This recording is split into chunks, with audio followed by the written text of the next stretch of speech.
Where is it? Sorry. Here we go. Okay. So I'm looking at your where we are for in Canvas. We are here October 28th. Reading responses for Fukuyama are due today. Your papers are next week. Due next week. I have made them now due on November 7th, which is a Saturday. Okay, give you guys some time for these. I went over these last week, so I'm not going to really nitpick them right now.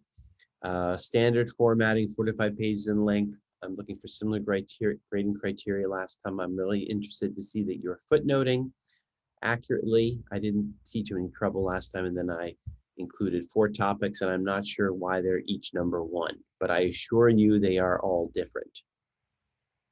That is crazy. Why does it do this? In any case, if you have any problems or any questions with any of these, let me know.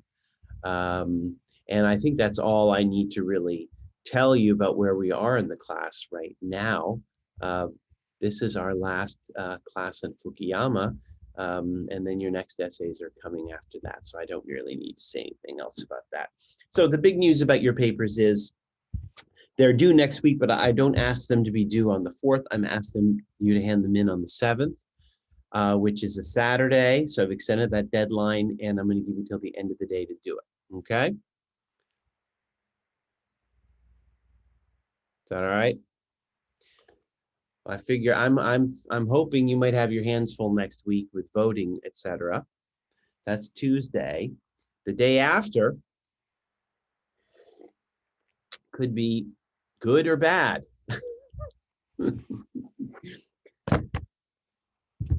4 years ago, it was a fucking shit show, and I couldn't even teach. So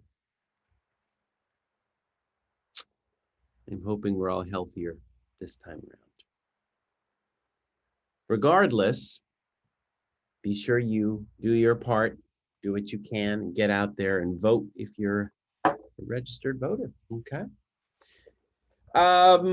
Does anybody have any questions or comments about the papers?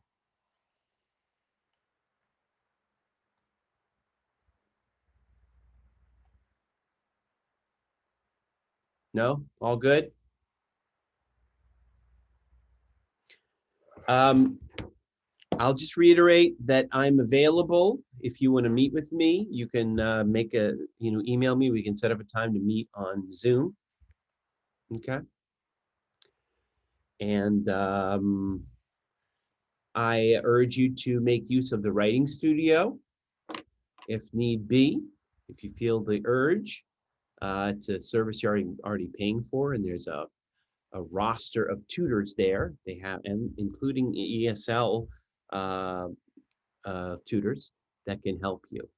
Proofreaders are always wonderful for your papers, okay? So, but yeah, you can talk to some of the writing tutor, you can talk to me as well, okay? Any last questions or comments or concerns about the paper at this point?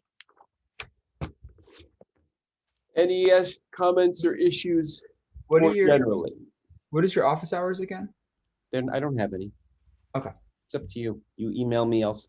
Whenever I'm not asleep, those are my office hours and not teaching.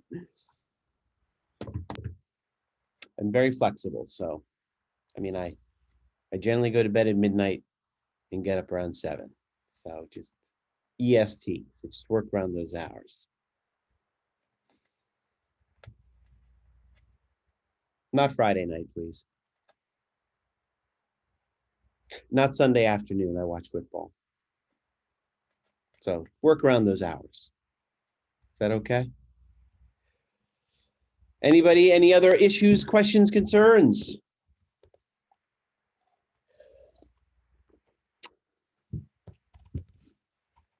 All right, good. So we have some important issues to take up today. In the second part of Fukuyama. I'm going to resituate us in the discussion for a few minutes just to kind of get us revved up. I want to break out into groups momentarily about for a little discussion. I want to get everybody involved here, everybody speaking up. But before we do that, I think I'm going to just recap his argument for everybody, so that we know where we are, that we can get our intellectual juices running again. So Fukuyama is writing about the dangers of identity politics, which he says has come to take over the left wing, not only in the United States, but globally, or certainly at least in Europe and the United States, the Atlantic world. I'm not sure about other democracies in the world so much. Oh, well, actually, he points out that in India, for example, identity politics has been very important. The current president of India, Narendra Modi, is essentially an identity politics candidate. And he would probably say the same thing about the prime minister of Turkey, Erdogan. So identity politics has really picked up globally. Of course, those two candidates, those two leaders I just mentioned, they have one thing in common. They're not left wing. So his argument opens up. Last week we were discussing, he talks about how it is a little peculiar that in an age of gross income inequality, the left has changed its object of focus, which once throughout the 20th century, it was economic concerns. And now that we have returned to the gross inequality of 100 years ago, suddenly that is not their motivating or prime cause. What has really gripped the left is identity politics. And by identity politics, he means basically, as we discussed last week, upholding or champion the rights of minorities, be they racial minorities, or women's rights or gender rights, and the gay rights, I guess I should say. These various movements on the spectrum of dignity movements in a way, movements angling for respect, these have taken over the political spectrum on the left. They've really taken over the mantle. And what's really interesting about, this is a point he makes several times, which we really didn't touch on much last week. This idea of I gotta get my cursor down here. This idea of respect, that's a very difficult thing to try and give people. That's a very difficult thing to demand and expect that you will receive. I think all the way back to Aristotle, who pointed out that respect is a fleeting good. Do you ever have enough of it? When are you sure you have it, right? People who are highly insecure never have enough respect. So part of his point is that, a political left that is aimed at righting or correcting inequality has a surer task ahead. It has a task that can be measured. But a political left that aims to give respect to people may never be done. This is a very difficult goal to try, and a very difficult achievement to try and give to people. Besides the fact that identity politics kind of has an ingrown danger, which is that peoples might fragment into ever smaller identities, right? And the job of doling out respect to these various groups may never be done. He's worried about the fragmentation that this offers. He thinks that this is dangerous to democracy. We talked last week about, one of the movements that greatly impacted modern identity politics is is feminism from the 1960s, particularly their idea of this lived experience, which is this idea that I have a lived experience that others cannot understand. And when this starts to enter the fray here of identity politics, this becomes very dangerous, because now suddenly, um, this atomizes people, this alienates people from one another. And in democracy cannot survive when people are alienated. We have to be able to see what we have in common. We have to be able to speak with one another.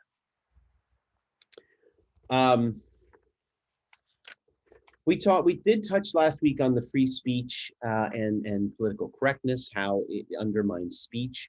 I know I do want to talk about this. I'm trying to figure out the best of just about when to do that, because I think that is a pressing issue and concern of identity politics now, which there is a change in the speech culture stemming from identity politics that has dramatically changed in only the 2 years since he's written this book. And in a way that I think that he would be quite worried about. I'm going to put that on to the side for just a second, because I know that could be a very spicy debate. And I just want to make sure we, hone in on, what I think is his big, argument here is that the other tragic element of identity politics for the left, the first one being that there's a couple of problems with it. It focuses us on a political goal, i.e. respect that may not be achievable or attainable. And it poses a threat to democracy, because identity politics, potentially fragments people, fragments the community, alienates people from one another. It encourages people to see one another as different, and that they bear something incommunicable. This is a problem. And then the third tragedy, which is a real kick in the ass, is that the right wing picked up on identity politics, and in a way they played it better. Because they were able to play the identity politics game in such a way that it galvanized them to political heights. While the left is foundering recently, thanks to identity politics, the right wing is doing very well, thank you, right? Putin in Russia he's an identity politics candidate, playing on this idea, really amping up this idea of a Russian Christian identity. Erdogan in Turkey is an identity politician, who is defining, what it means to be Turkish, and lining it up with being Muslim. And Modi is doing the same thing with Hinduism in India, and of course Donald Trump. So maybe this will end soon, who knows? But right now we're at a moment where identity politics has screwed the left and boosted the right.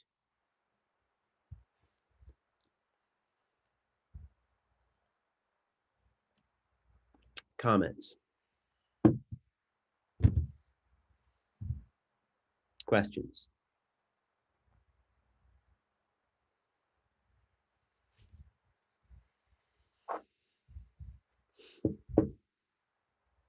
Anybody? All good?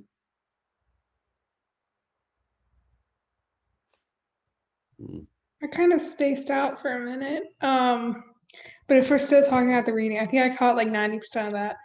I thought this portion of the Fukuyama, yeah. My ADD is destroying me today. There's something about Zoom. I was just in a meeting for 2 hours. I think I caught 20% of it, so it's okay. Right. I think I caught like 90% of that. I get it. Yeah, but the concept of statecraft and like how do you organize large numbers of people, like massive numbers of people beyond like small communities, has always been kind of fascinating to me. Mm-hmm. So like reading this portion of Fukuyama was really interesting, and I kind of agree with a lot of what he's saying. Like I see his point, especially now, as we're kind of looking at, or at least starting to get interested in like taxing the rich and like kind of people are starting to realize that like what the rich have that a lot of lower class and middle class people don't is class solidarity can Yes, be an extremely powerful they tool. do. Yes, good point. Hmm. Any other comments or questions about anything? You guys want to, shall we do it? Shall we talk about speech? Can I get you all to promise you won't get me fired? Gabriel nodded his head. I'll take that as a yes. Thank you. So, cancel culture, huh? Uh,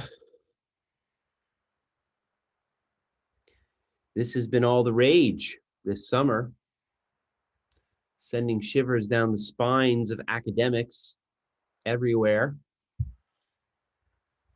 What's changed? Why is it called cancel culture? Why don't we talk about that? Whither the cancel, right? He talked about political correctness. Now we're talking about cancel culture. They're related. What's the difference? One is a result of not doing the other thing. Oh, I didn't hear you. Can you speak up again, Rashad? One is the result of not doing the other thing. Like you could get canceled for not being politically correct. Good. You will be canceled for not being politically correct. Potentially. Anybody else? What's the canceling mean?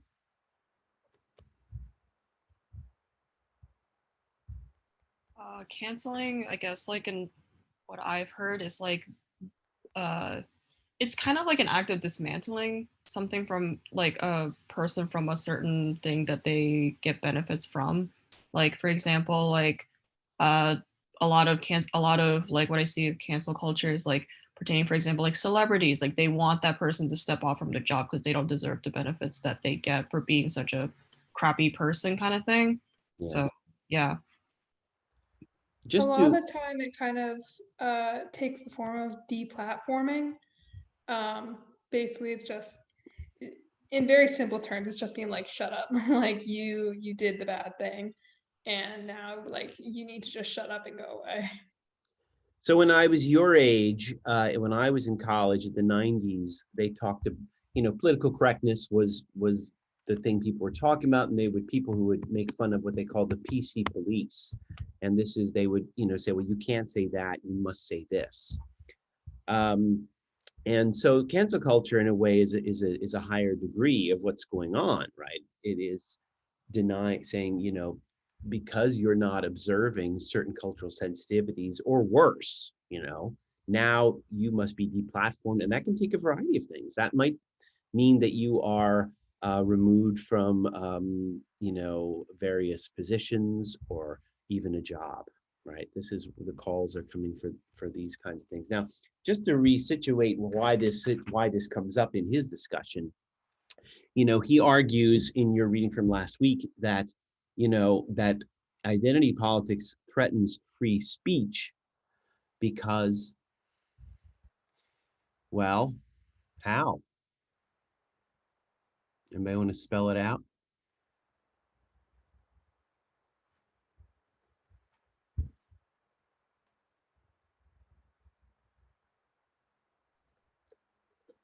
I guess I'm not sure I agree with this, but I guess I didn't the ask if you popular agree. I said, just tell me what he said. the popular argument is that identity politics threatens free speech because I guess you can't say slurs anymore. I feel like it's more complex than that, but it's like really hard for me to engage with like that like conservative viewpoint because a lot of it is just being like, why can't I say slurs anymore? And I'm sure there's arguments besides that, but I think it has to do with sort of further levels of fracturization. You can always find a reason to get upset about what somebody else has said, even if they align 99%. And so as you further fracture people, through delineations of identity and sub variations of that identity, and then, people, then you risk the thing of, speech becoming completely insular to just one group of people, and that group can only become 100 people, instead of thousands, right? So Okay. Good. I mean, we've seen it especially I know in branches of feminism, right? And for a lot of it, it's been quite good. You have feminism, intersectional feminism, womanism, right? People who may be TERFs, and each of them has their own side. And one would hope that everybody is sort of going for the broad-based, the same sort of energy, but oftentimes other groups will cancel each other out, which can end up leading to, sort of, leading to it further disunifies, ununifies. I don't know a better word. Factors. When the goal should be to try to get everybody under somewhat of a singular banner, even if those people are not, mostly aligned with whatever your deal is. Did the other Gabriel have his hand up? Yeah, just to add on to that, because it got me thinking of cancel culture has been around for a while, but I heard something recently that I'm like, yeah, I agree with that. That cancel culture usually comes from a community that is shared. Like when people talking about feminism, when you go and you keep on splintering, it's the people of the same community that look up and can deplatform these people because they care that much about X. So good. A couple things. We didn't really touch on this point last week, but I'm going to make this point before we forget it. Trump made a lot of hay of political correctness, right? Fukuyama points this out, that a large part of Trump's appeal at the time was his disdain for political correctness. Keep that in mind. Related to what Gabriel Ches says, one of the features of cancel culture is that it does seem to infect already rather homogeneous groups, which is funny. So let me put it this way. Cancel culture is not happening on the right. It's happening on the left. Some authors have likened it to a circular firing squad, where liberals are picking each other off for speech indiscretions. So, a lot of the concerns are quite similar this time around, that we're seeing significant fragmenting among the left. And that's apparent here. Any other comments or questions?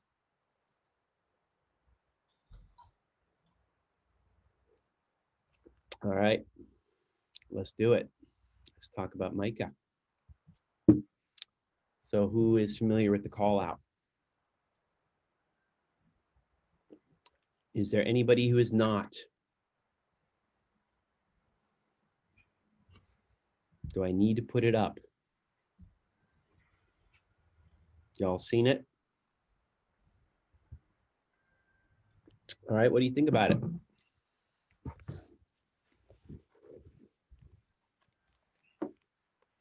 I think personally, some of them were legit, some of those people had to go, maybe 2 or 3 of them, and then some of them were the others were not either not as bad, or I don't think they were worth someone losing their job over it. Also, they were not all fully in context, and I think context is always really important with this kind of stuff. Mm-hmm. Sorry, I was going to put up the call. I see Zach said he didn't see it, so I'll put it up here for everybody. I think the thing with the call out, because I think it originated on Instagram, right? Mm-hmm. Is that, while they're really good about, or really well graphically designed, and oh, Mike, are you going to talk about design seriously? That's what you're no, going to I am because because it leads into the next question, right? They're well designed and they're using up the allotted space. There's only so much you can convey in an Instagram post, right? And so I think that there is right, like some context gets cut off. I think for a lot of the people I'm on the call out list, like they absolutely deserve to be called out. I was interested to know like whether it would go beyond the number 7. And as the call outs, went progressively longer, smaller and smaller things would be called out, right? Like person who maybe called out number 2, is far more worth confronting and potentially firing than like person number 18. But I think in that way, I think that it did. I don't know most of these professors, but I think that that it's like that I think is like a concern, and then also like how much information can you can you fit into a bite-sized information, and if you make it too long, then people will tune out, and then nobody will want to listen. The social media conundrum. Right. I'm saying too long or too short. I'm saying that in a way, I think the way that it was done, it was quite effective. I thought you were building up to say something else. But what I will say, Gabriel, is one thing that you pointed out that's neat is that the medium itself potentially impacts the message here, right? Yes. Anybody else want to weigh in?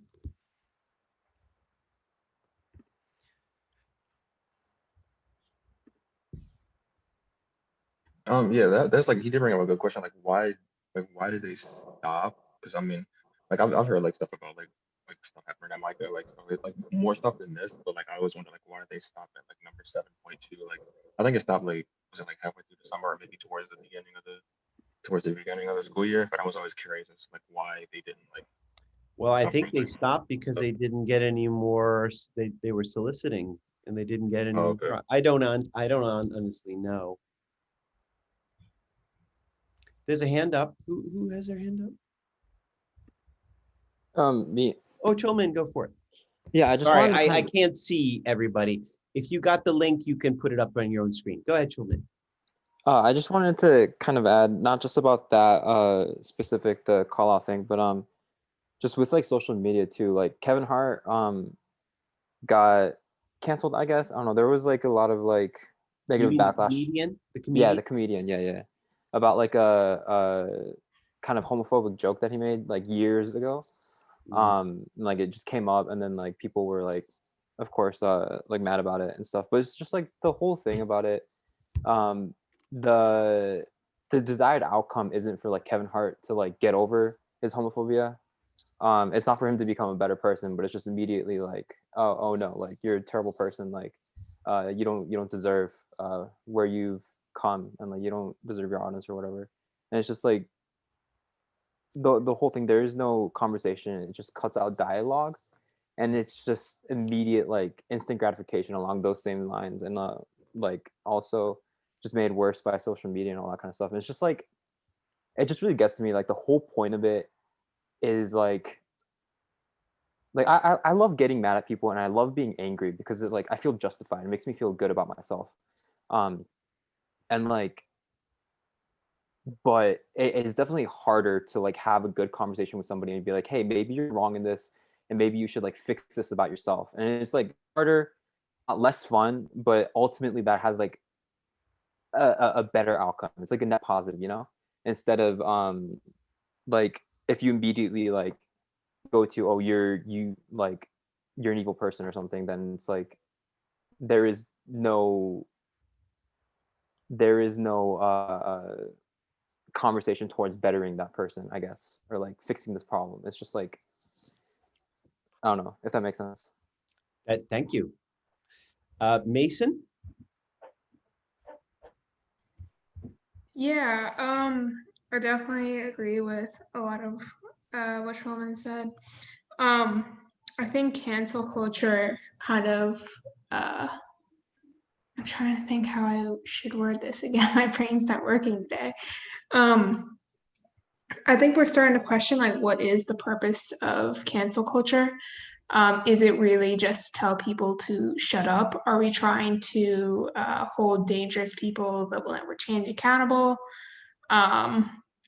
Are we trying to create like better understanding for these marginalized communities? Like in the example of the Micah call out, I think a lot of those, the people that got called out, like were rightly called out, but then what was the outcome of that? Because for a while there was some updates of them talking to the Micah administration, being like, what can be done? And then like the account just kind of went silent. I'm having a hard time thinking, but yeah, I guess it's just what I want to say. Did you want me to respond to that? Were you asking me the question? I guess I'm just kind of posing a question to the class.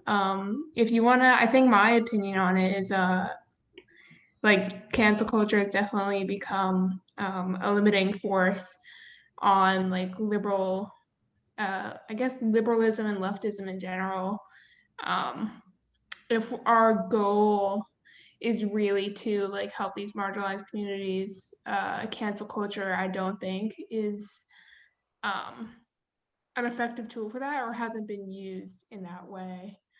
I'm also, I brought up, I have like idiot queso brain.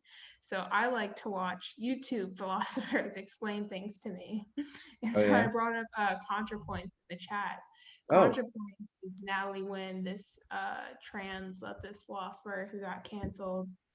It made like a 2-hour video where she talked about her experience of that. And in it, she points out a lot of things that you said, being like that it is very insular, that she was being canceled by other trans people. She points out how like canceling kind of a lot of times distorts things. One example she brought up was the difference between like cancel R. Kelly versus like cancel James Charles. Yeah, I'm losing my train of thought, but yeah. all right. Let me just say a few things. Then I see we have other people here. Let me show you. So I'm going to share the screen again so you all can see. For example, my colleague Paul, this is what was said about him. His kind should be put on temporary, reassigned to administrative duty, or he should be fired, one or the other. So I guess you know, what would be, what is the penalty here? What is supposed to be happening? You know, what is the required action or the desired action? And that's the desired action. There was something else I wanted to show you all. If you go on the page here, you have the list of demands, okay, from the call out. I'm not going to deliberate over them. I'll let you take a look at them yourselves. But Mason, you were raising the question of, you know, has the college reacted to them? The college is in a, by the way, I don't know if you guys know this, but these call outs are happening all over the country, right? Just about every school is having these right now. And the Micah call out, to my understanding, was inspired by a call out at the SVA. The college, as all colleges, are in a difficult situation because these are, in many cases, allegations, in some cases subjective, and or they, you know, they apparently subjective, and they are not going through a certain official program. And schools are scrambling to try and make these programs official, first of all. So that's one reason that schools, including Micah, have had a hard time responding to these. The other reason they've had a hard time, and this is in the case of Micah, is that some of the demands are not the kind of, are actually frankly illegal. One of the demands of the call out was to hire a professor.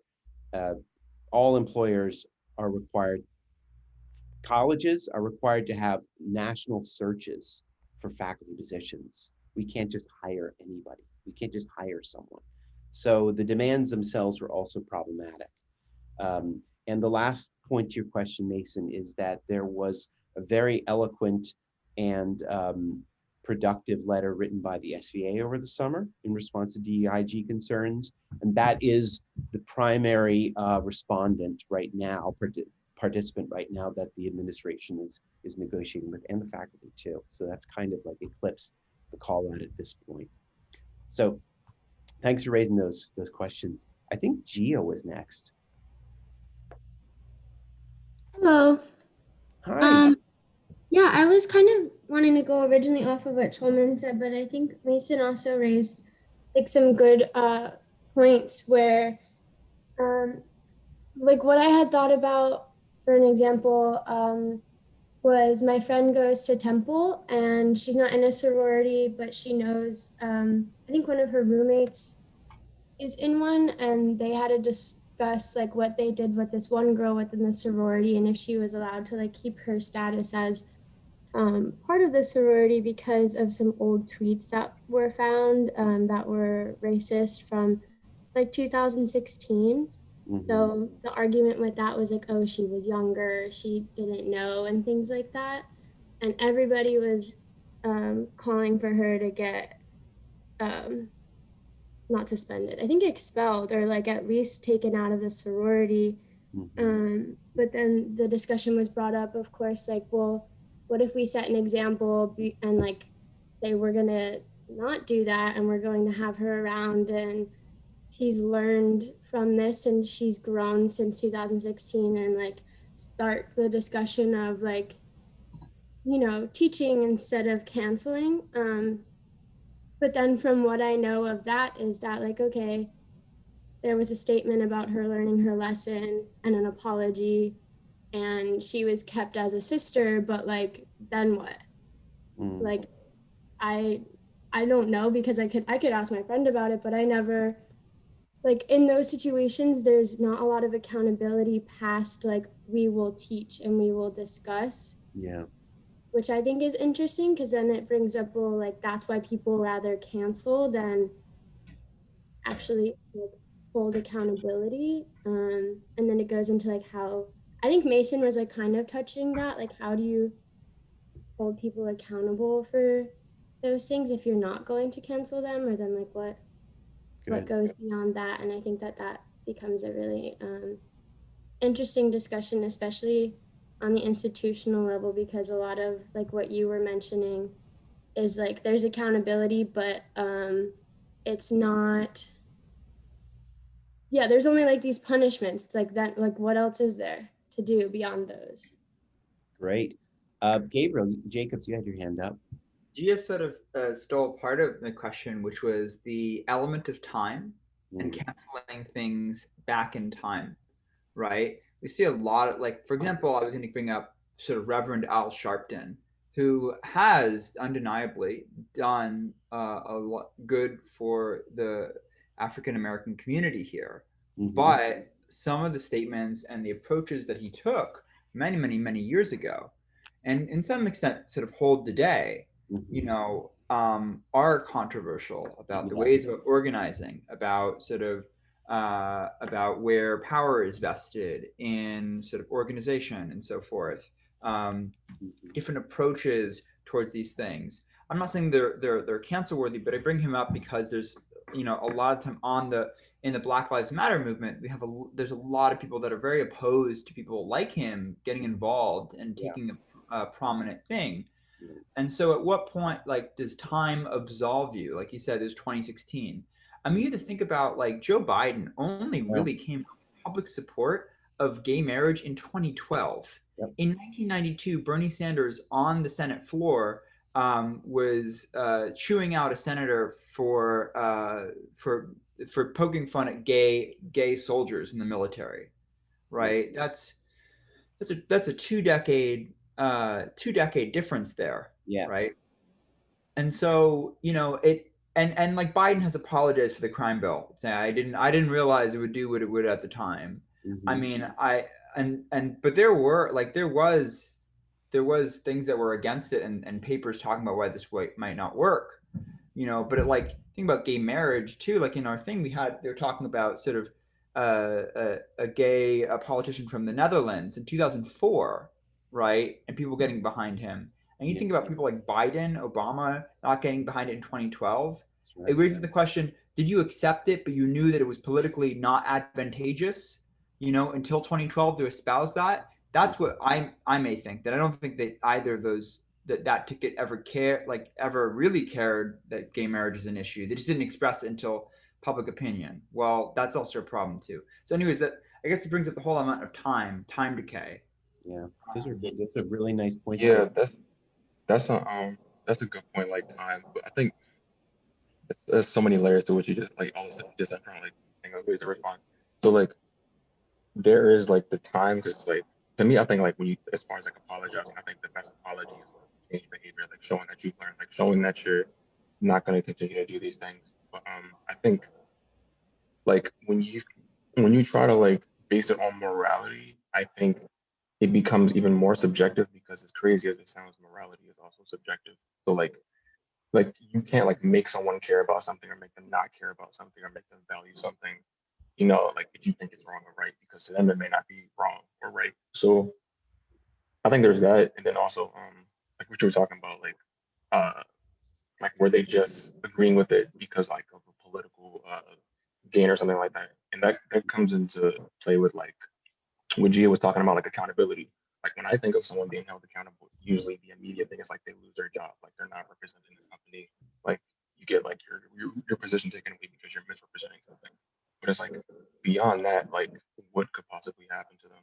Like because holding these ideas per se is not like illegal. It's only legal if you like do something to someone because of that idea. So like them just holding the idea itself, you can't really do that much to them. Like they could be shunned or whatever, but like if they still hold influence or power, or if they're in a circle of people who agree with them or who think like them, then it's not really going to do anything. So that's kind of like how is it kind of hard to like solve that problem? It's not like a concrete solution. You know? Good. Children, I'm sorry, you had your hand up. Do you want to chime in? Sure. I just wanted to kind of what is it? Mason brought up R. Kelly. I think there's a distinction though. Like some people like a distinction that goes above cancel culture. Like some people like need to be in jail, and R. Kelly is one of them. I think he is in jail. Like he's done terrible things. Like it's like the same line of thinking with like Harvey Weinstein. You know, like I think if you expose like some crimes that these people have done, and then it's like there's an investigation, all that kind of stuff. Like that's separate from cancel culture. I feel like stuff like that is necessary. But I just kind of wanted to put that out there, and then also I wanted to add on to what Gabriel said about um, what is it about these political candidates and these people expressing different views in the past, and then like kind of like getting better or like changing their views and all that kind of stuff. It's like um I don't know, we're all human, and like we can only just like hope to be better and to like do better to try to be better. And then it's like I saw this disclaimer that Warner Brothers puts up before they showed their old Looney Tunes videos, but like, a lot of racial slurs and a lot of like problematic stuff in it, like stuff that's like no joke. I was Then, raised on that. Oh, God. yeah, but like what it says is like these things were like bad back then and they're bad today, and like but we're not going to erase it, because to erase it would ignore the problems that exist in it, and it would like it would what's it called, like erasing our history is not the solution. What is it?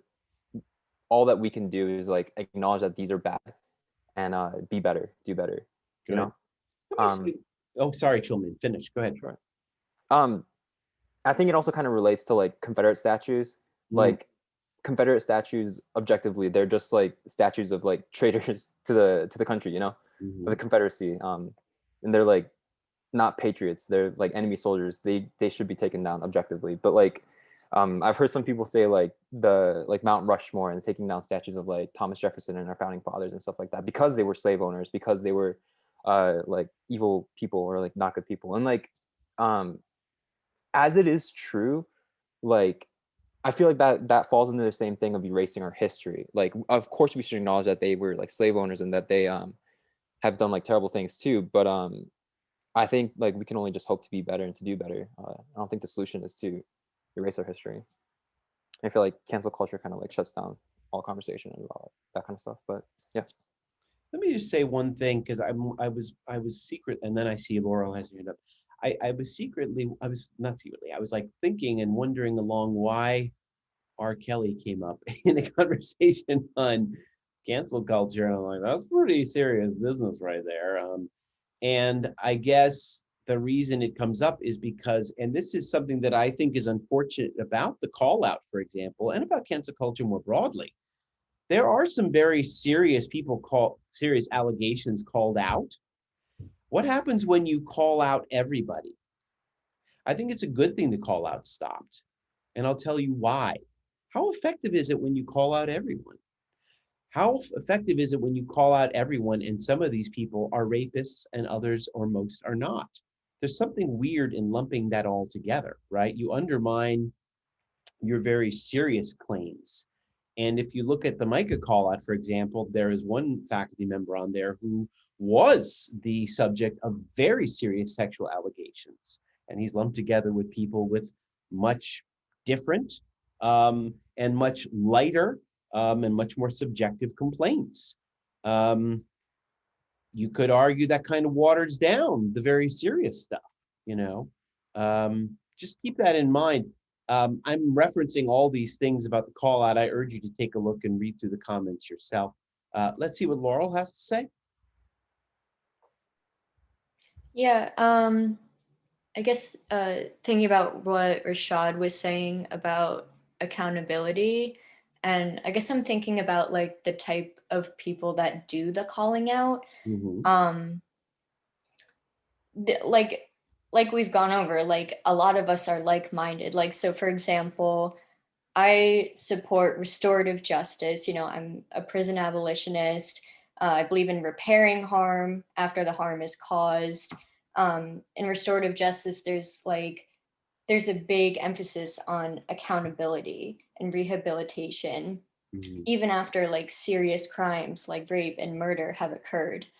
But you know, I believe in like repairing the harm when the harm is caused, but I also believe that person who caused the harm needs help in some way. And I know like a lot of my liberal friends, and maybe even some of you would agree with that practice. So I think it would be hypocritical and it would go against my beliefs to like want to completely cancel, to banish Mm-hmm. a whole person for a mistake that they made instead of fixing the problem. Mm-hmm. And I guess it just makes me upset, like to see the same people who agree with restorative justice and criminal justice reform to be so quick to cancel someone after they've like done something harmful. Whoa, Laurel, you're daring. Throwing down the hatchet, but dunk. I don't know, in case you didn't hear how she threw down the hatchet, she said, in so many words, how can you be in favor of criminal justice reform and endorse the kind of restorative justice that cancel culture is pursuing, which is canceling, you know? But, you know, I will give some credit where credit is due.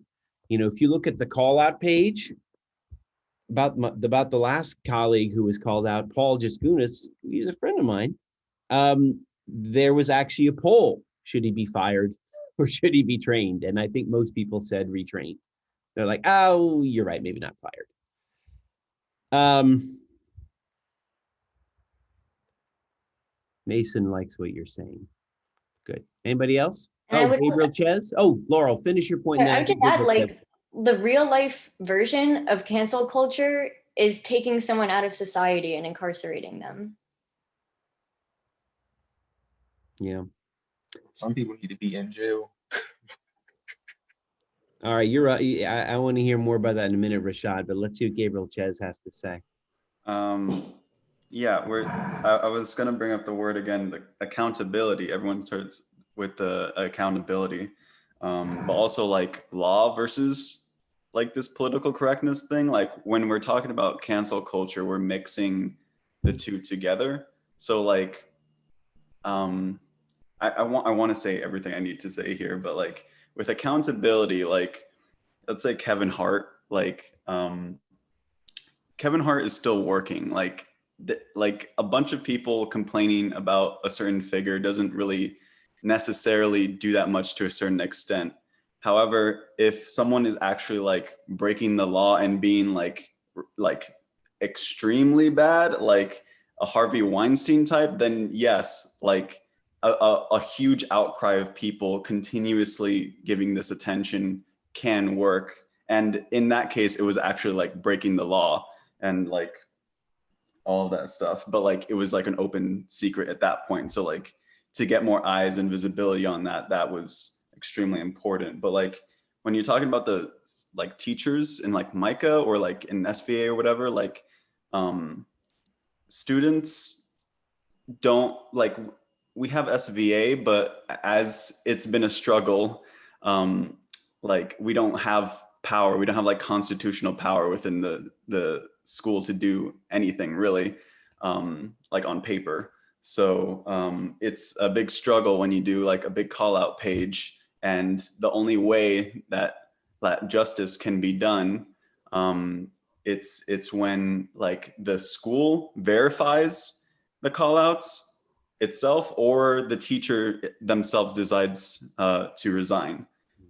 Saying like, yeah, I don't want to bring necessarily Trump into this, but like we can cancel Trump all we want, but like it comes to like government, it comes to like when all these like court proceedings are going to happen, and which he has a long list of. But yeah, I would say accountability and leverage are very interesting points of conversation in this. Good. Chilmin, did you want to say something? Yeah, just what is it? Gabriel bringing up Kevin Hart again, and then Harvey Weinstein kind of reminded me of Louis C.K., which I think is like a much more nuanced conversation than like most people make it out to be. Like they like a lot of people lump him in with Harvey Weinstein, but like what he did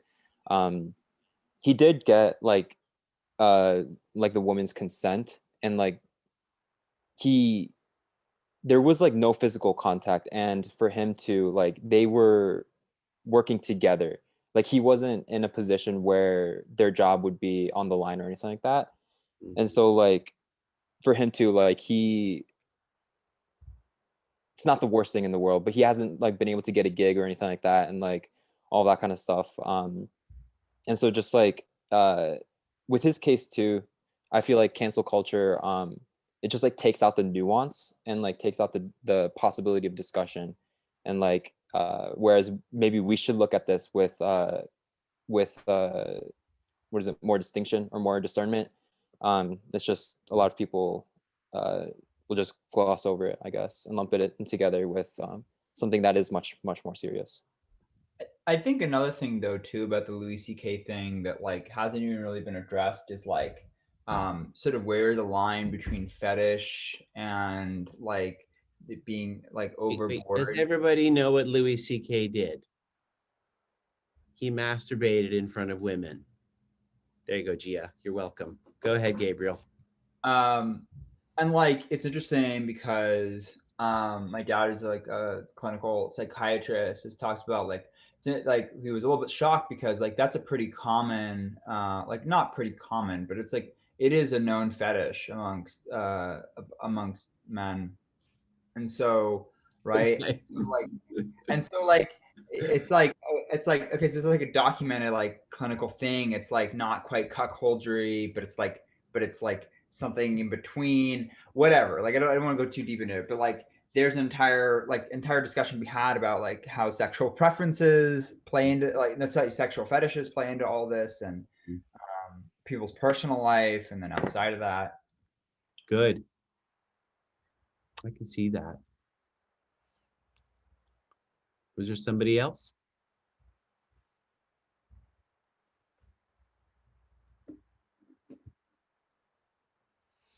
All right. I have to pause you for 1 second. I have a piano teacher trying to reach my son. Think about cancel culture.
Sorry, guys.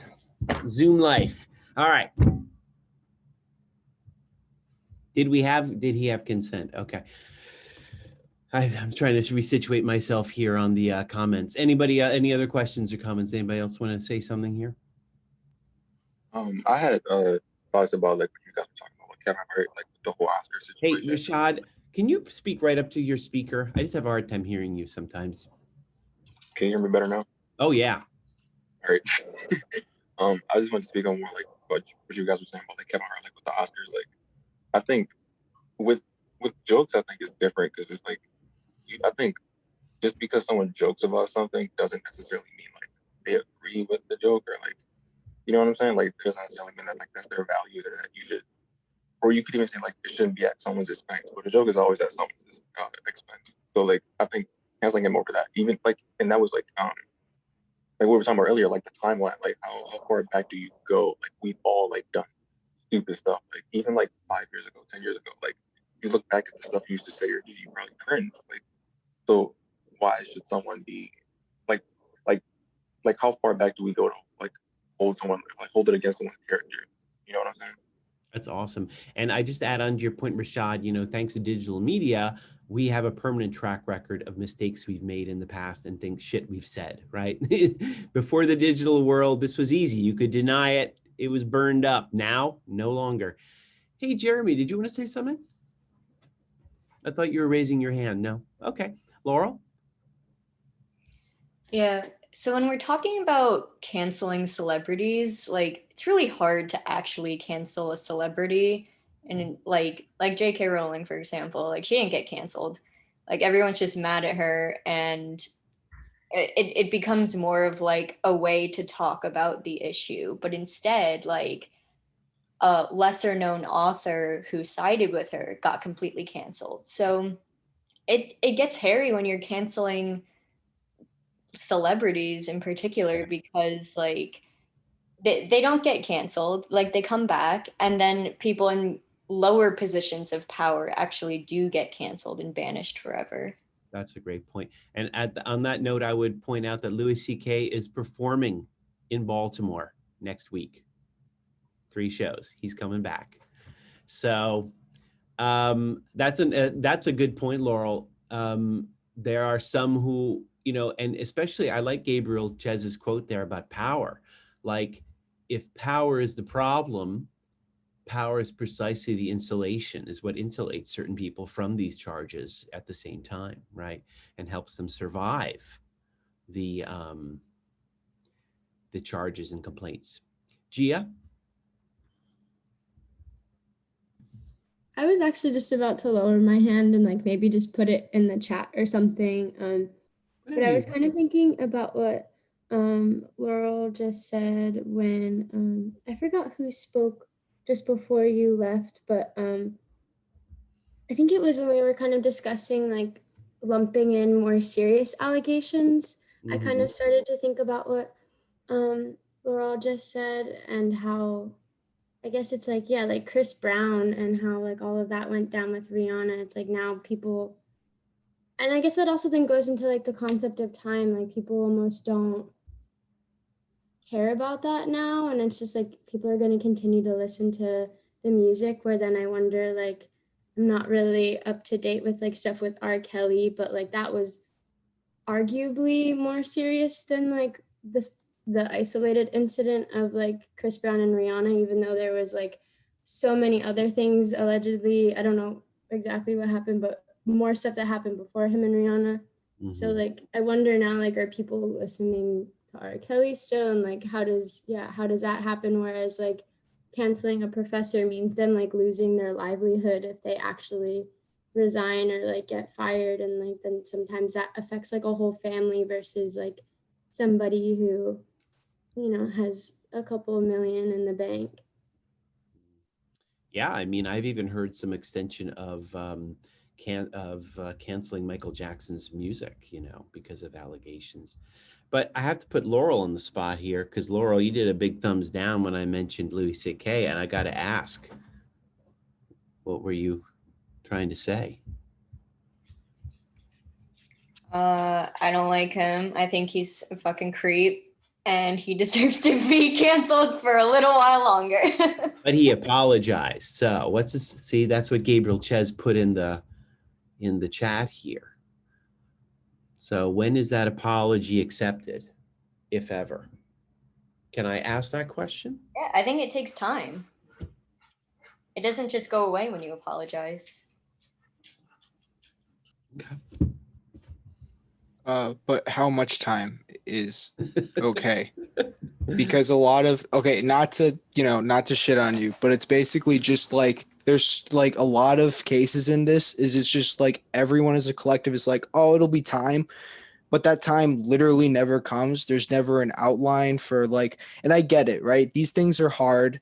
And when someone does something that someone didn't initially think that they were going to do, or it's obviously when it's really serious stuff like actual rape, then it's like, yeah, they should be put to jail. But like, if it, like in the case of Louis C.K., when he got, first off, he got consent. Now, yes, women thought he was joking, but he actually got consent from them, and then he did it, and he didn't go on any of them. He came on his stomach and laid there, like on a bed, right? And obviously, like, I mean, that's horrifying to see, because I don't think any person, I mean, yeah, no person would want to like, no person would want to unwillingly see a guy come on his own stomach. But like, it's like, he apologized multiple times, and then he has to, like, people move on, people have to move on, and everyone has to move on. You can't just like you can't just accuse like what someone was saying earlier about how, like, um when a person does the time for their crime, they would be like absolved, right? Like if a person is convicted for, like, let's say having weed, and then now they can't vote anymore for the rest of their lives, right? Like that doesn't really make sense. The person should get their life back. Like once a person is convicted of a crime, they can't do anything. You know what I mean? Like it's really hard to get a job. They can't vote. There's a lot of things, right? But what a lot of places are trying to do is like they get rid of that, right? So that the person can actually get their lives back, because they did the time, and now they're trying to be a functioning member of society. So when you just cancel someone, and then, oh no, now they can't do anything for the rest of their lives, and then there's no clear back into society, no talking about like, oh, how can I better improve myself so that I can be so it can be acceptable again in society. There's none of that. It's just boom, you're done, and you're basically, and like someone said earlier, like you're banished, and then what? Like never again. Better off dead, right? Like kill them all, right? Even if someone just does something like super minuscule, like just they're over. I don't know. To me, it's sometimes it's a bit too harsh. Like other times when it's an actual act of violence or on a person, whether that be verbal or physical, like, yeah, they should pay the time. But it's just like, if it's like certain things, it's just like, it's like if they do the apology, they're sincere about it, that you got to let them move on, and you have to move on. Do you think he's actually done the time though as a celebrity? I don't know. Well, I honestly don't know, but like, like, as a society, like, obviously I'm coming from the mindset of a guy, so like, that's with it of his grain of salt. So like personally, I feel like it's been enough time. What has it been, like a year now? I mean, I don't know. But like, obviously, you guys, there's probably a lot of you that'll disagree with me. That's fine.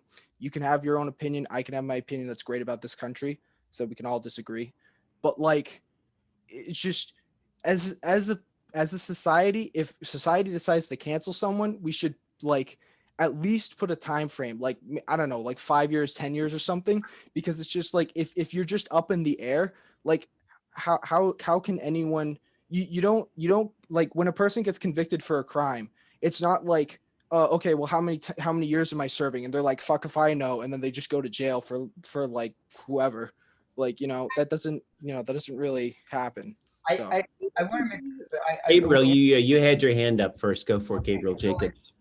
The whole issue that you brought up with time and like time decay, but I assert that there is a correct way to apologize, right? Just saying you're sorry, especially like when you're dragged in, like when you're 6 years old and like you kick dirt in another kid's face and then the teacher drags you out and then you have to under your breath, you say you're sorry. But like, even just saying you're sorry for what you did is not enough. I mean, being sorry, the right way to apologize is not only to apologize for what you did, but acknowledge how what you did hurt the other person, right? And saying that to their face, right? And then saying how you can then improve, and asking them about how their reaction was, right? Demonstrating demonstrating empathy for the person that you've harmed. And that's so hard for people to apologize, because they'll apologize all day. Like, you'll see everybody like apologize all day long for what they did, and I was like, they might say like, I didn't realize it was messed up. Like, the right way is not to do it like that. Is to say like I apologize because what I did XYZ to you. It made you feel and I think that, like, I wish that was taught in schools. It's not enough to say I'm sorry, because, and then like going back, I just bring up my dad again. Like, he always said like there is a right way to apologize. That is how you should always apologize. And there's when you know about that, then you can see through most apologies aren't really apologies. Thank you. And Zach, I forgot to thank you for your comments. That was great. Hey, Jeremy, you had your hand up again, I thought. No? No? I put it on it. So my point was so long gone. I put it in the chat though. Okay. Chulmin? Yeah, I just wanted to take two cases and compare them. Like the Karen person in New York, the park, what is it, that called the police on the guy that was watching birds. Like, she absolutely 100% like deserves to lose her job and like face punishment for that, because it's like she put another person's like life in harm's way and all that kind of stuff. It's like absolutely stupid. But like oh man, I was looking for it on Google, but I couldn't find it. But I remember hearing about like the first person who like lost their job over like a joke that they made on Twitter. Yeah. It was this one white girl who was going to Africa for something. I don't know what, but she basically made a joke saying like something about like getting an STD or something. It was, yeah, it was a bad joke or something like that. But apparently like on her Twitter, like it was satire. Like, she was making fun of how a lot of like white people like treat going to Africa or something like that. And like if you saw on her Twitter, like there was a bunch of other like jokes that were satire, and like she didn't have a lot of followers and all that kind of stuff, but it like gained traction overnight. And then like once she landed, like she lost her job and her whole life was ruined. And just like how all of that like fits under the umbrella, I guess. I don't know. I really think it is a complex conversation. Some people definitely deserve to like face the ramifications of their actions. Some people, it's not as much. Very nuanced. Good. Thank you. Do you have your hand up again? Yeah, I wanted to go back to what Zach was saying a bit. Like, I don't disagree with you, Zach, entirely, and like I appreciate what you say, because then it's this whole thing of like, when are they able to become a productive member of society again? And I think in some aspects, serving, like if we're going into the belief of like serving real time in jail as, I guess, the metaphor for canceling, I don't know. I feel like you almost can't really put a time, especially on a celebrity, where it's like it might be unfair to them, but you have to consider like the people that were affected by it. And then it goes to Gabriel's thing, like, did the person who actually commit what was happening consider how it's affecting the people and like do anything beyond an apology to correct their actions? Going to like some sort of a training or talking to people who have gone through the same thing, or I don't know, whatever that case may be. But also, I think instead of thinking of it as when can this person stop being canceled, it's recognizing that, you know, everybody's going to have different opinions on what happened, especially like with the severity of things, like depending on how severe or, you know, one person might view something more serious than another. And thinking of it more so as a respect thing where, like, okay, if you want to go watch Louis C.K., like, that's fine. But then there's probably a large group of people now, including like myself and Laurel, who probably won't be buying tickets anytime soon. And it's just, I think, that mutual understanding of like, if you know other people who no longer respect that person, they're probably not going to change their opinion unless like a lot of like reversal and like, I guess, actual character change has been done or shown, and like a genuine apology for the actions and truly understanding the actions. Whereas, like, you know, to say, oh, I did the time, I wasn't able to sell tickets for 3 years and now I'm back. You know, if somebody wants to go get tickets for that, that's understandable if they appreciate him as a person. But yeah, I think it is just, I guess, I see it as a respect thing. And then, you know, if another person decides to start respecting the person who was canceled, then that's almost like it's going to get complex and comes up as like a red flag, I would say.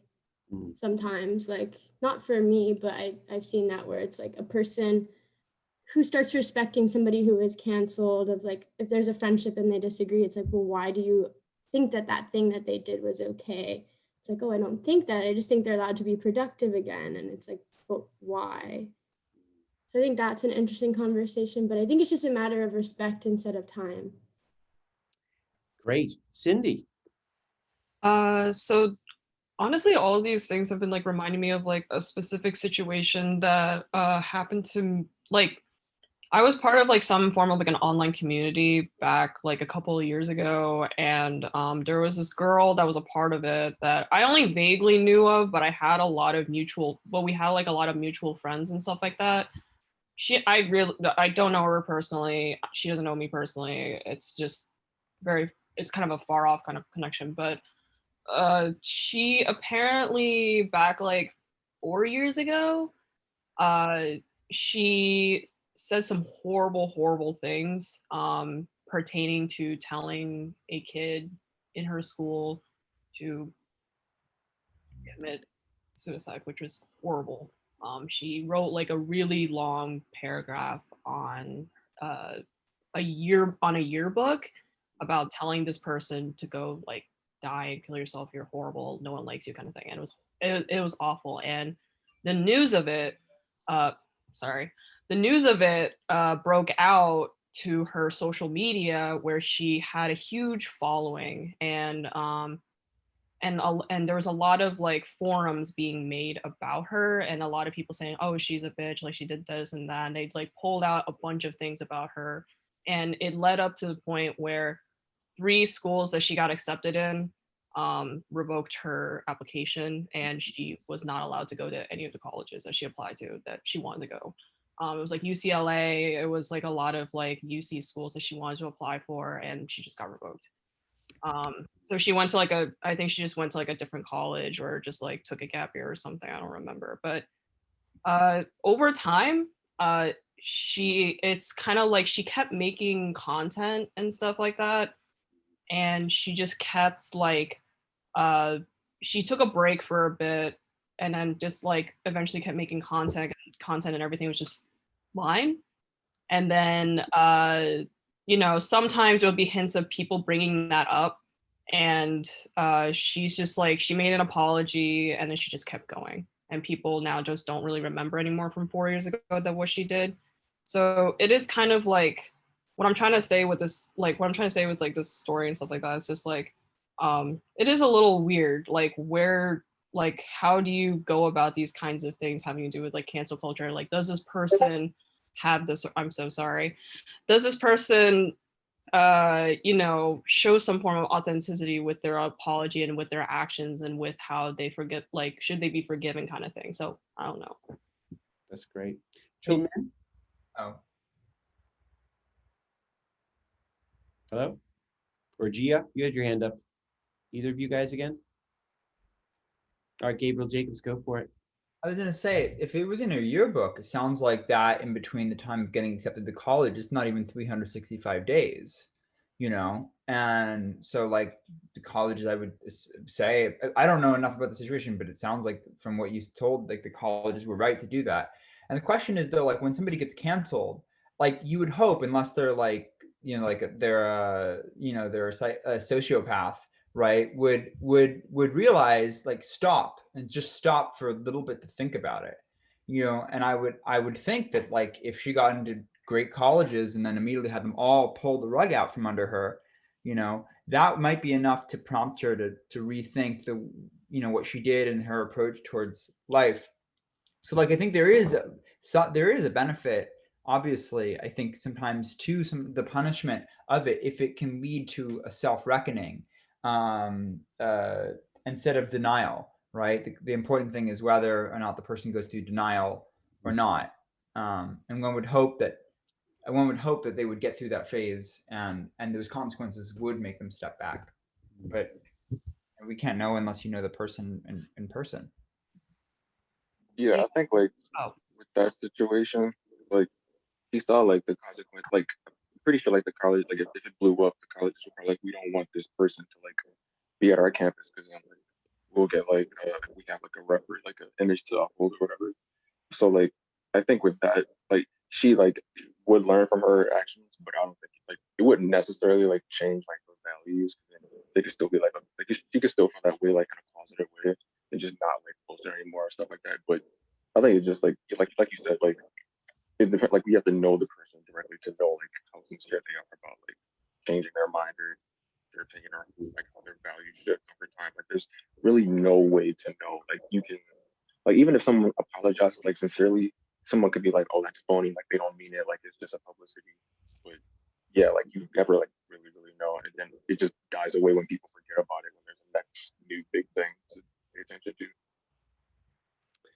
Thank you. Hey, Chilmin, did you still want to say something? You're on Oh, mute. sorry, I forgot that it was up. My And bad, sorry. Cindy, you want to say something again? Oh, yeah. I just wanted to like reply, I guess, but I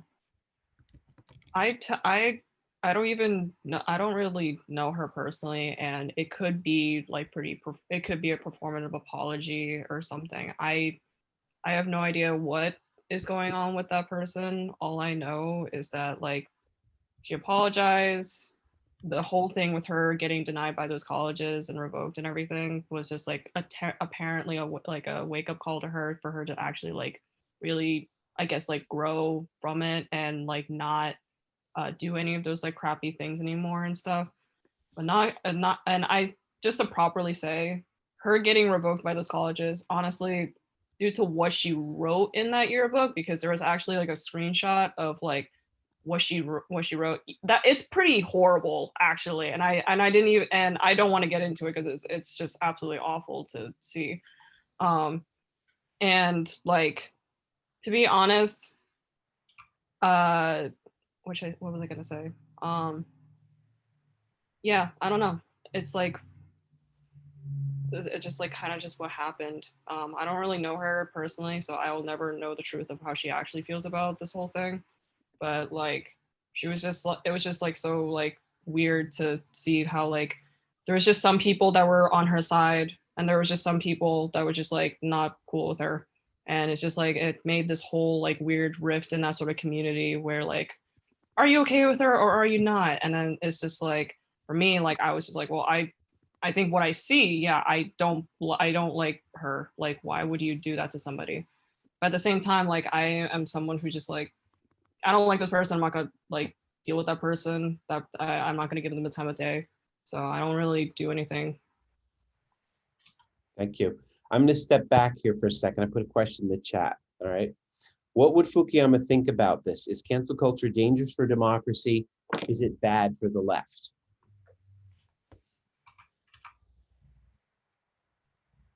Yeah, I would say yeah, it's dangerous for democracy just because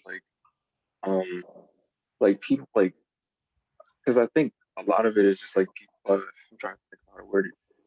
like you don't need. It's like the court of public opinion is so like strong. It's like you don't even need facts to like back up like what you say about a certain person. So like if you like accuse someone, and you know, I guess like say like there's a person who's running and like they have like they have like good ideas or whatever, and people just like don't like whoever like doesn't want that person to like get in position of power, they could lie or like make up narratives or twist their words, and then it would affect how people view that person and it would affect how that person like gets voted for and stuff like that. So I think yeah, it does have an effect on democracy and stuff like that, just because like how like easily like false things can spread around.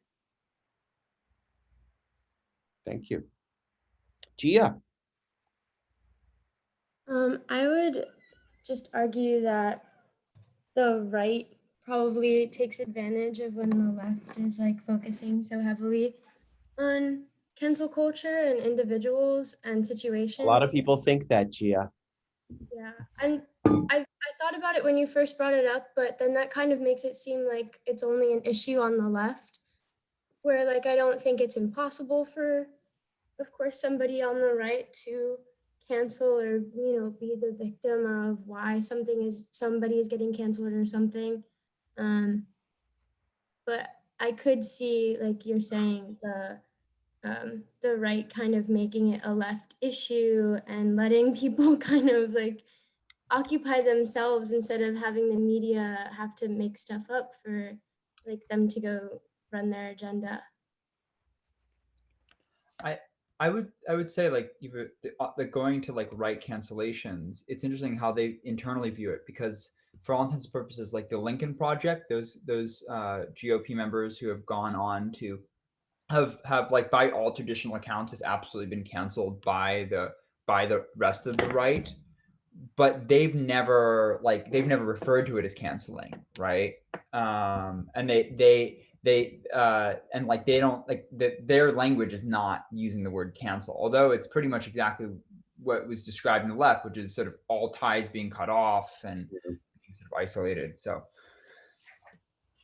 Interesting. Good point. Anybody else? Anybody else want to speak to the potential political difficulty or challenge or threat? Or maybe it's not so threatening? Yeah, I'll speak again, and I'll say that I think it's like, to me, the way I see it is that uh the GOP pretty much has have their ideas down pat, so they're able to kind of push forward with whatever they got. But the Democratic Party is so like focused on making themselves like perfection that they keep like eating themselves alive. And when you look at it in the sense of like wanting to win over the other party, I think that keeps making it harder for themselves to win, because like while I agree with most things that the Democratic Party believes in, I think that it's a problem within themselves, because they continue to like just seed out people who like I think someone mentioned before, like some people will have a really good opinions, but then maybe they did one thing and then everyone's like, well, you're over. And then like, what if those opinions and ideas never get adopted, and then now what, you're gonna keep like weeding out everyone, and then like there's no one. And then what if everyone gets so splintered that you just don't want to like go under one uh all under one banner, right? Like when, like for instance, like when Caesar attacked Gaul, the reason why he was able to win so easily was because none of them were under the same, like it wasn't him versus Gaul, it was him versus tribes. So he Yeah. just walked in and picked them off by themselves, and so he was easily able to conquer them. Only at the end did they try something, but it was too late by that point. So if the Democratic Party continues to just like nick each other, and they just keep like popping them out, and they're just like, nah, you're not allowed, you're not allowed, you're not allowed, and just keep doing that to like groups, then the GOP is going to easily be able to win most things, because everyone will be so concerned with, oh, like I don't like this guy now. And then people don't vote, or for instance, let's say, like, and it's just like, okay, well then you're just basically letting the other guys win. If you hate them so much, like you're basically giving them the win too. So like just continuously like popping each other off, like just because like just sometimes for just minuscule things, I think is counterproductive. And then if everyone just like either like talks about it or just like decides to just culminate together and just like, I don't know, it's just something about like, because it's the like a friend of mine put it like in a good way. It's just like in my opinion, like basically like the GOP like has pretty a lot of bad ideas, but they get stuff done. They get all those bad ideas done. The Democratic Party is too concerned with like getting a good idea done that they never get anything done. Mm-hmm.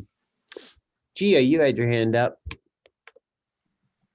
Yeah, I would say that that is pretty true in some ways. Personally though, and I think like other people like who would at least say that they lean more to the left would argue like that there's so many people with similar opinions, like to say, oh, what if like one person who had really good opinions is canceled? It's like almost like art where it's like, well, what's really original anymore? Like we know our issues, and a lot of people on one side are striving to correct very similar things. Not everybody focuses on the same issues, but like I would say I'd prefer somebody in power who doesn't have a reason to be canceled and can uphold certain values and change in policies rather than somebody who does have a reason to be canceled with the same opinions.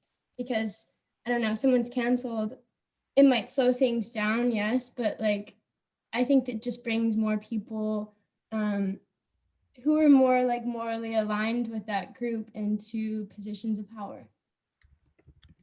Very good. Thank you. Gabriel? Yeah, I was going back to like the right talking about fracturing, but I think it's interesting. So like when Bernie was running and then people were critiquing Biden, right? And then they were saying like, oh my God, all the people on the Bernie side are playing identity politics by leveraging critiques at Biden, the only viable candidate, by by trying to critique him and point him out where he's wrong, you're going to end up having us lose to Trump, right? And like using internal like identity politics to invalidate other parts of the same party, which I found so frustrating. Which means that like you cannot critique our candidate because identity politics is what lost this election, and you're playing identity politics, despite almost all of Bernie's critiques having a valid basis in reality. Sure. And like, yeah, so. Childman? Yeah, I just kind of wanted to add like a way that cancel culture can be harmful to democracy is like actual like censoring of free speech. Like I don't know, I think in Canada so there's like a bill like C-16 or something like that where like you have to like use the person's like pronouns that they prefer, right? And like it's a good thing, but it shouldn't be enforced at the governmental level, like language and speech naturally evolves with the culture and all that kind of stuff. But like, I don't know, even though it is like a good thing and it's like something that, I don't know, people should always be doing, like just the fact that it's enforced on the government level and like there are like consequences to if you don't follow that or something like that. Like it's just one step, even if it's a tiny step, just one step closer to like Big Brother's watching you, 1984, all that like all that jazz. Thank you. Let me see. Was there anybody else? Oh, Gabriel, do you want to say something else? Me? Yeah. Yeah, your hand up now. No. All good. Yeah, interesting. I didn't know that about Canada children. That's interesting. I don't know why I'm trying to rack my brain why I was inspired to share this with you. Someone said something here a minute ago that I can't remember. I don't know. Anyway, the University of Chicago in Chicago, where President Obama taught, very eminent school. They are coming. They have written a letter, a statement on free speech in the last few years, which other schools are adopting. And it is largely in response to the amplified political correctness culture, which has become cancel culture. And there are some faculty at MICA that are urging the college to endorse this letter as well. So I've included the statement here for you all. I urge you to copy it and read it and just see it for your own purposes. But, you know, it's leading to a really interesting debate here at MICA about free speech, because I don't know if you have ever heard this, but free speech is kind of important to art, right? And so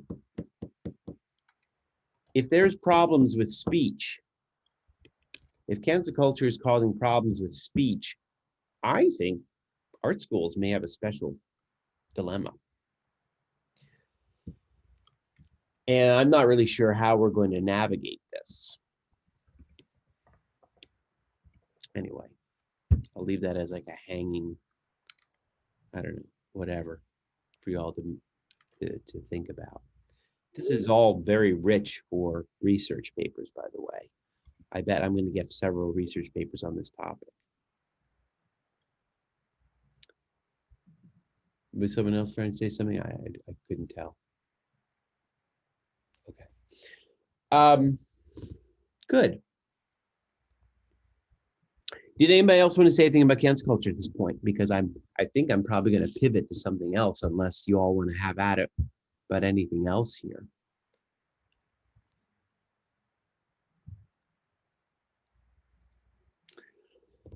I think, you know, I do think that cancel culture is like a form of political correctness on steroids that is troubling, that would be troubling to Fukuyama. And, you know, there is a very healthy debate going on this past summer about, you know, cancel culture in its various iterations.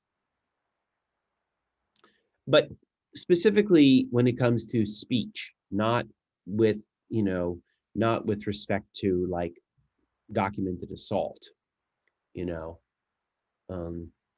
which is my way of saying that I'm not sure that Louis C.K. fits in the cancel culture debate. Academics who are accused of racism, they do, you know. So, you know, I think it is potentially problematic, but I really liked much of what you guys said here. I think you offered some really good nuanced comments and made some good points, right? There's a couple things that are upsetting here in cancel culture. One of them is the fact that you know, these are informal allegations, and I think that you know, that's iffy, you know, that especially for, you know, the canceling that is potentially coming down. The issue of fragmenting of the left, you know. So I think we should probably spend the rest of the class trying to talk about, unless anybody has any comments or questions at this point. No? Anything you want to say? I think what I'd like to talk about then is, you know, how we might overcome the fragmenting of the idea of identity politics to land on something or agree on something broader, right? Some kind of broader identity. I'm not really sure how you all want to talk about this. I mean, he talks about it in comparing the US with Europe. And he's making the point that Europe has not done a good job. He thinks the US has done a better job. Why is the US better at assimilating immigrants? Or maybe you'd like to talk about why the Europeans fail.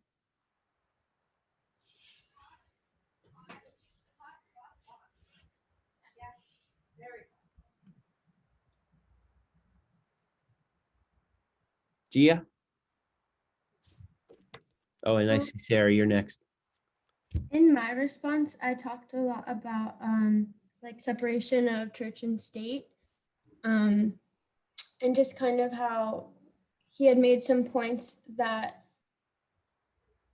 it was, if somebody who is an immigrant is coming in and given legal status and rights and all that comes along with being a citizen, if that's actually happening. Sometimes, most of the time, it doesn't. But if that's happening, then there's that two-way street of also giving loyalty to now where you are a citizen. And a lot of what he was talking about happening in Europe was that the Europeans did not believe that people who were Muslim could like assimilate and actually respect where they were coming into. And I think that that had a large thing to do with just the spread of Christianity and Catholicism. And I think that idea that, a lot of people can't separate like Islamic extremism from just regular people who are Muslim and allow that to carry into their daily life and don't let it really directly affect their politics, because those are very separate. Like that's, people don't really like, my friend is Muslim and she like her whole life has had to deal with people like making fun of her with extremist jokes and things like that, and her family of course wants nothing to do with that. So I think it's this really like deep-seated fear a lot of the time, at least in terms of Muslim immigrants specifically, of just like the fear of the unknown, not really being able to understand each other. And then identity politics creates that separation. And all of a sudden, that person is part of that group and that person is part of that group, instead of saying, like, oh, we all belong to this European country. Thank you, Sarah. I was really just I think that one thing is that, like, even though it's hard to see sometimes in like contemporary America, I think, but it is like we are a country made off of immigrants, like the country, literally like like the modern America, essentially, like everyone came here, and like it's also such a big country, I think is also important in that fact. It's so huge and there's so many people, and there's so many people like across like a very large physical distance, and comparing that to European countries, like they are smaller and kind of like very focused populations, like the different ethnic groups between each country. I think like the focus is much more like concentrated because the sizes are smaller, and because like they've not like, I don't know, it gets tricky. I was gonna say like they've been there the whole time, like not really at all, but like I think there's a mentality of that, of like these European countries have like this kind of historic nationalism in a way, if that makes sense. Cool. Well, I'm gonna tell you what I think. I think Fukuyama gets wrong here. I don't know if you guys saw in your email today. I sent you an article, and if you don't have time, I get it. But can see if you can make time. I don't know if you guys heard about what happened in France, where a teacher was beheaded by a Muslim extremist who was responding to something that the teacher had done in the class. He had showed cartoons of the Prophet Muhammad, and it was part of a lecture about laïcité. I put this in the chat here. I don't have the requisite accents. Laïcité. Laïcité is a doctrine that is integral to French Republican thinking. And when I say French Republican, I mean the French Republic.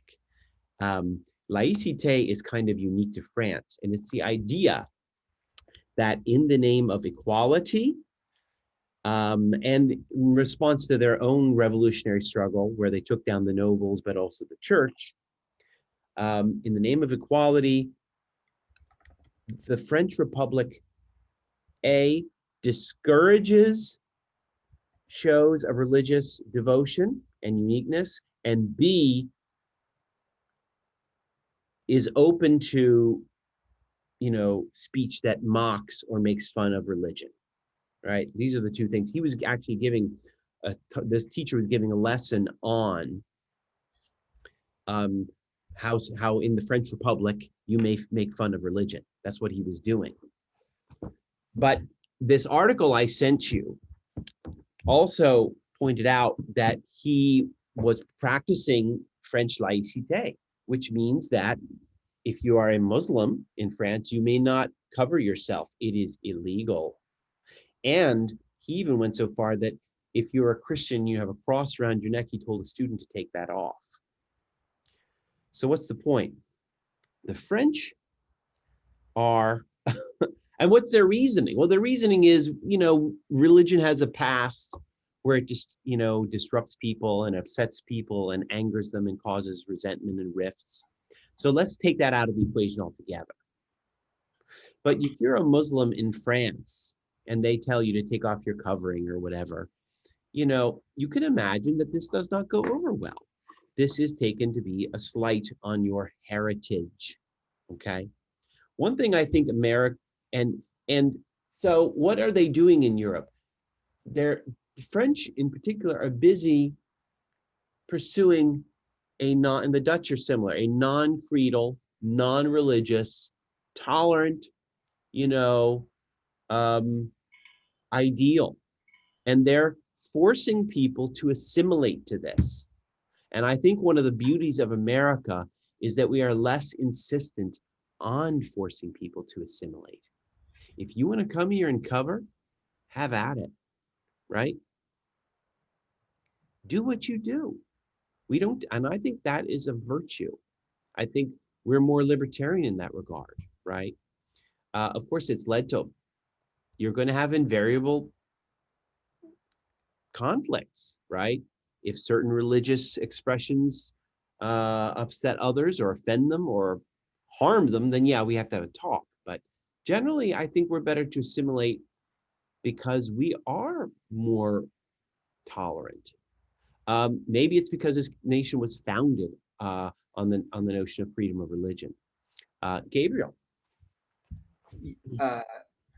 Yeah. So I guess I feel quite strongly about sort of especially terrorist actions, especially being somebody who is Jewish and having a shared history about that, especially in really recent history, as being targets of terrorism by Islamic extremists. I like my take towards a lot of this is there's something fundamental about Islam and Islamic, highly devout people, Muslims, that ultimately leads to these terrorist actions and further isolation. And I would argue to extend that exists within all religions. In fact, it's just as prevalent in there have been Jewish terror attacks on in Israel from far religious groups in in Shtaim or any of the other cities. And we're starting to see it emerge here in the US, where there's a certain crossing point where now Christianity is getting to that, where with a certain point of expressing Christianity is going to drive people to do these same actions. Mm-hmm. Right? It just that sort of Islam, for multiple reasons, partially with geography, has sort of reached that before so these other religions, or they've ebbed and flowed because. And so I feel like in part the solution, well, France I don't think is approaching it maybe the best way, is that actually there is a point where religion needs to be stopped and condemned. You cannot be that devout when you are separating yourself essentially from the fabric of everybody else, right? There and I think that extends, I think, with Islam to the full full burqa, where it's only a sliver of your eyesight. That's I've read the Quran, and as well as the other readings, part of my how the schools that I went to as a young Jewish boy. And it there's a crossover point, and that type of stuff should be called out rightfully. There is no divine providence. There is only the will and the majority in history. And so I think that there is a right way, I think, to approach sort of religious fundamentalism, extremism, which is essentially just outcutting it, because it will always lead to these to people dying. Strong words. Rebuttal, question, comment, Gia? I think that to some extent, I think it's difficult because, like, in the book it does talk about how religion is also so, like, tied to some people's cultures, like identity, and then like ethnicity and religion just like almost can't be separated for some people. So like ideally having a state that completely operates without like considering religion, it seems like, oh, that's very inclusive, but yeah, that gets really complex for cultures that aren't very separate from their religion, because but then I think that's also where language has to, like, you have to be careful about the way that you discuss it, because again, like, extremist is different than people who, like, there's extensive how people cover themselves in their religion, and also how that's presented. Like my friend, for example, she doesn't cover herself or wear a hijab, but her mom, like, it's definitely a more modern era where like her mom will wear a hijab, and the cousins in Egypt and all over the world, they're all spread out in different countries, and she's always visiting, but she never wears the headdress herself. Her mom will just say, like, no leggings, bikinis, things like that. And I think it's interesting to start to go into what does the modern day practice of certain religions look like versus the traditional and like the root, and then like what's extremist versus what is just so by the book. Because I don't think you can call, I don't know if you can call extremism, if you can call things that are practiced by the book extremist, unless they start to go into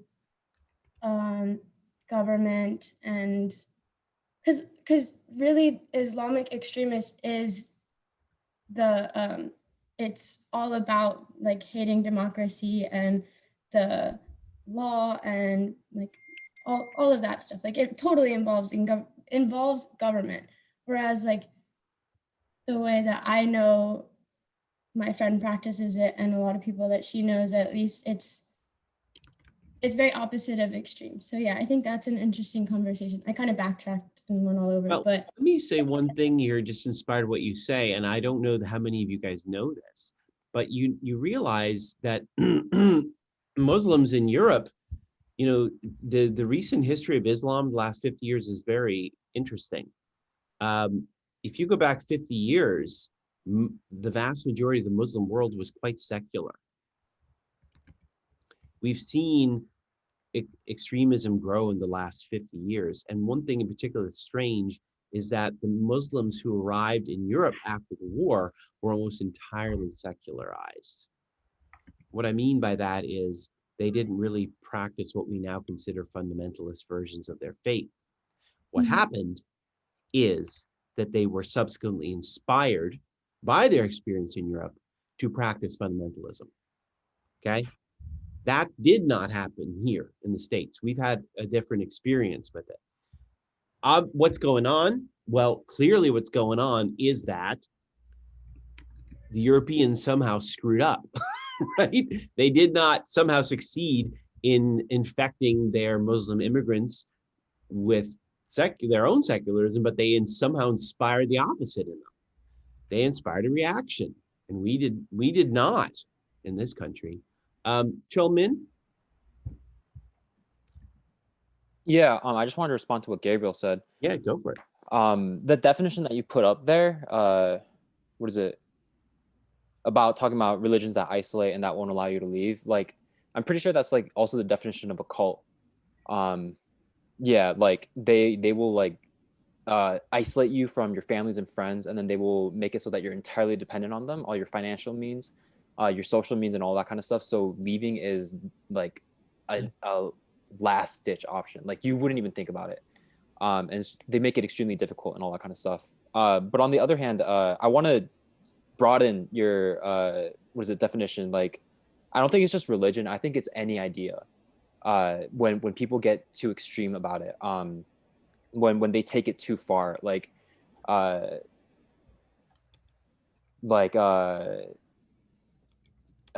no like examples coming to mind, but like, I don't know, maybe even like socialism, like it's a good idea, but like when people get too extreme, like it just doesn't have the best history. And like I really think that it's just in human nature. Like there's a lot of bad stuff that shows up. I definitely agree halfway. I just want to like expand it to like, it's not just religion, like it's ideas in general. Like people can get extreme with anything. Chilman, how about, I don't know if this works for you, but how about is this example like Mormonism, a central tenet of Mormonism early on was polygamy. And then we made that illegal. Is that an example of religion going too far? I would say an example of like, yes. And I'm not saying polygamy as in like marry whoever you want to and all that kind of stuff, but as in polygamy as in like that. There's this one documentary that like did it. There's this one person that had like 20 wives or something, and then he had like a lot of kids. I don't remember the number, but it was a lot. And then like he treated it as a cult, and like he was Mormon, but it was just very toxic for all the kids there. And so yeah, that documentary was very draining and very sad to watch. But let me comment on what Gabriel said, and I really appreciate that you said it, Gabriel. That was really good of you to share that with us. You know, that was a controversial statement, and I always like when people share controversial statements, right? You've highlighted like a real essential problem of democracies, right? How do we balance individual rights and freedoms with the needs of the whole? And religion just falls right on that fault line, right? It has so often defied what we're talking about. It's just so often defied, you know, what we want, what we need in a society. And it's tricky. It's really, really, really tricky. The United States has generally been more open to and allowing of religious expression with limits, right? I gave the example of Mormonism. At a certain point, the government said, well, yes, you may practice your faith, but what you're doing right there, no, we ain't gonna allow that, right?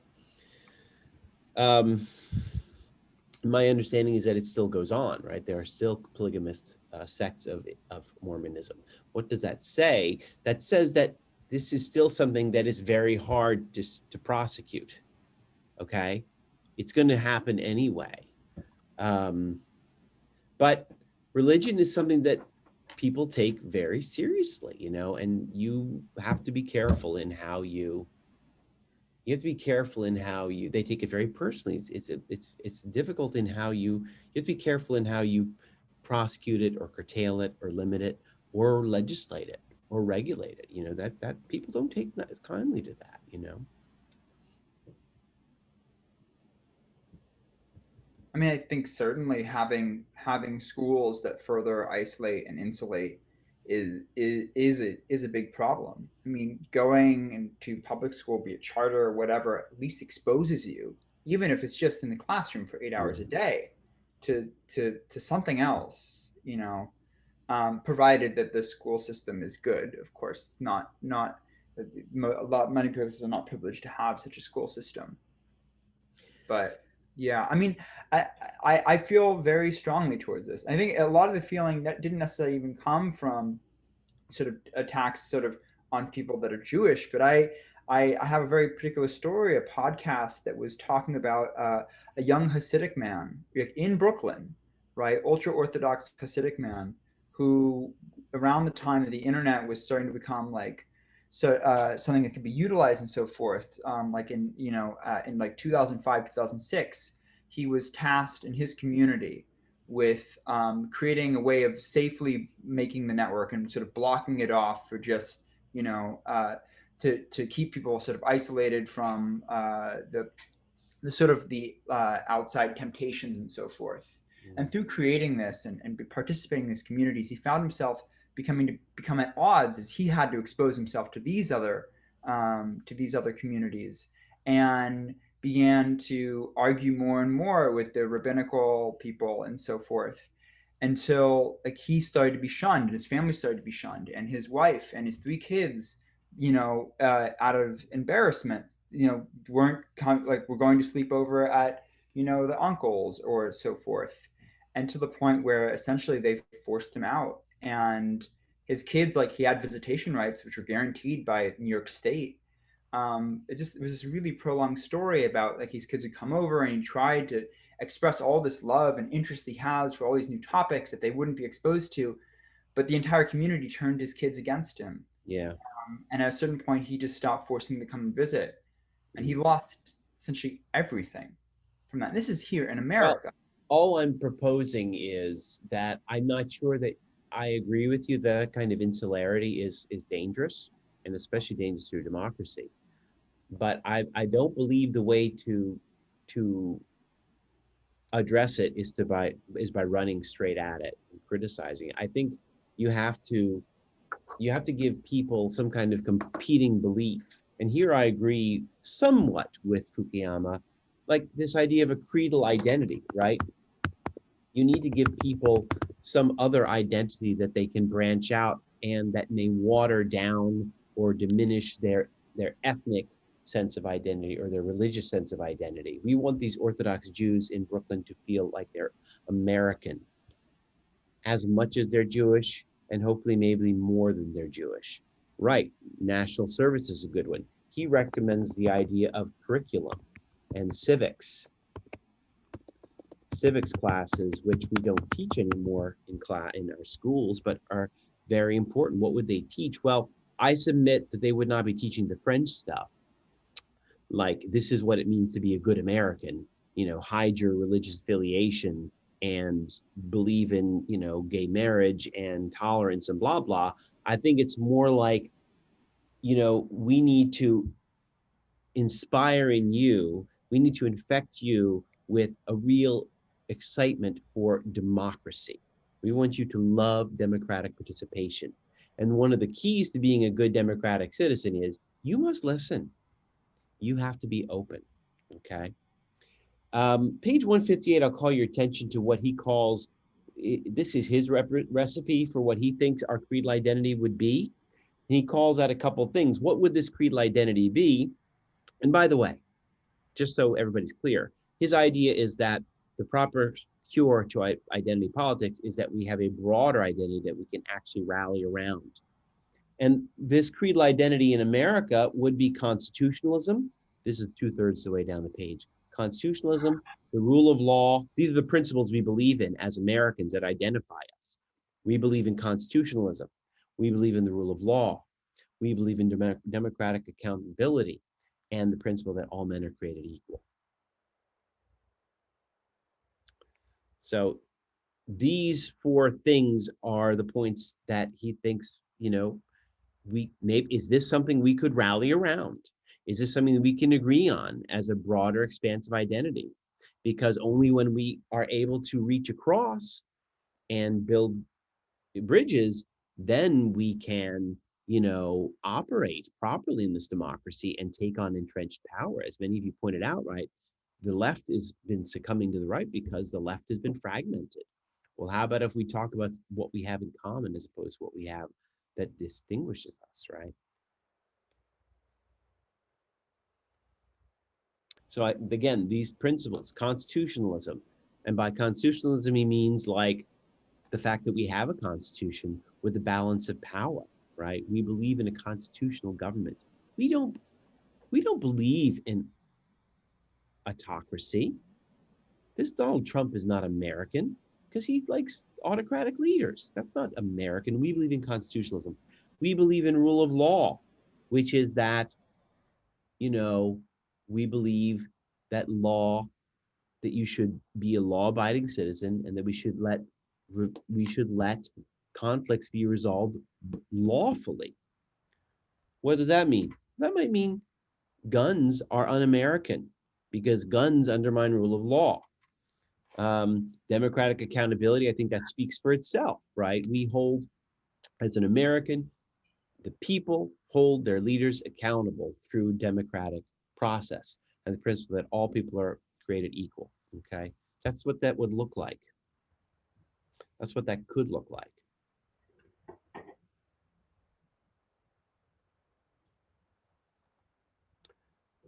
Anybody?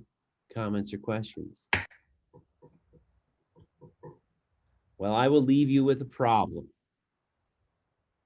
This is all fine and well, but are people really going to rally around this?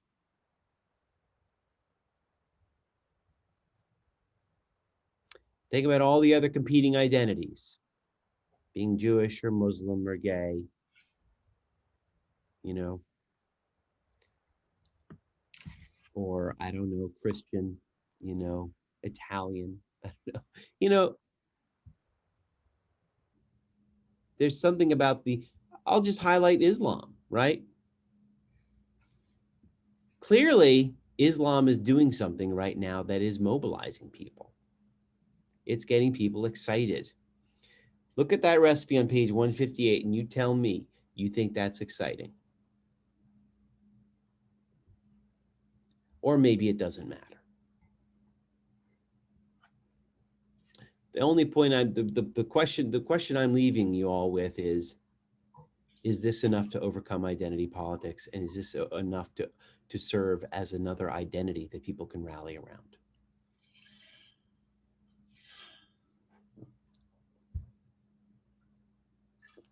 I'll entertain comments for about 3 minutes if anybody has anything they want to say.